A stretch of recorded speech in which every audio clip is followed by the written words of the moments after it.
I was working at the Playhouse, Thousand Islands Playhouse in Gananoque in 2011, and they presented this show, The Marvelous Wonderettes. It was a huge hit. It was incredible, and the four women that were in the show were funny and beautiful and engaging and hilarious, and really took the audience on an incredible journey. I was approached by the same cast of women who asked whether I'd be interested in producing the holiday-themed sequel, the Winter Wonderettes. I contacted the entire creative team from that first show, and so they're all back. They're here in Kingston this December to present the Winter Wonderettes, the holiday sequel to that huge hit, The Marvelous Wonderettes.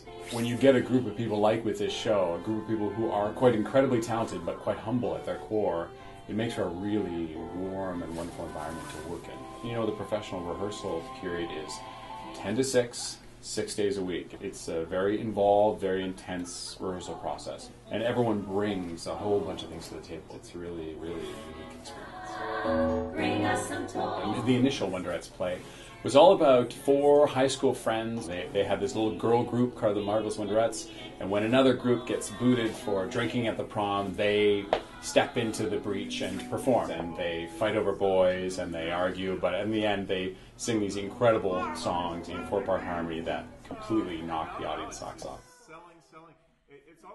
The Winter Wonderettes actually takes place 6 months after that play. It's a beautifully simple story. It's what we call in the business a jukebox musical, where they take a bunch of amazing songs, some really well-known Christmas songs and some that are not so well-known but are really suited to four female voices. They put it together, they build a plot around it, and then they put it on stage, and it's unapologetically fun. The girls themselves, their talent level is extremely high. The four women sing beautifully. I was there for the very first time that they all rejoined together a couple weeks ago here in Kingston, and they sang through the whole show. I was blown away. It was the kind of thing that I thought, well, they could put that on stage right now. Why do we need to rehearse for 2.5 weeks? The show is done.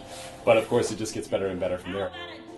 Heartbreaking, funny, it really has everything that you'd want. I think there are 25 Christmas songs in the show. Each one is its own incredible piece of theater unto itself. So I feel very fortunate to be able to watch the show, and I'm very happy to be able to present it to everybody here in Kingston.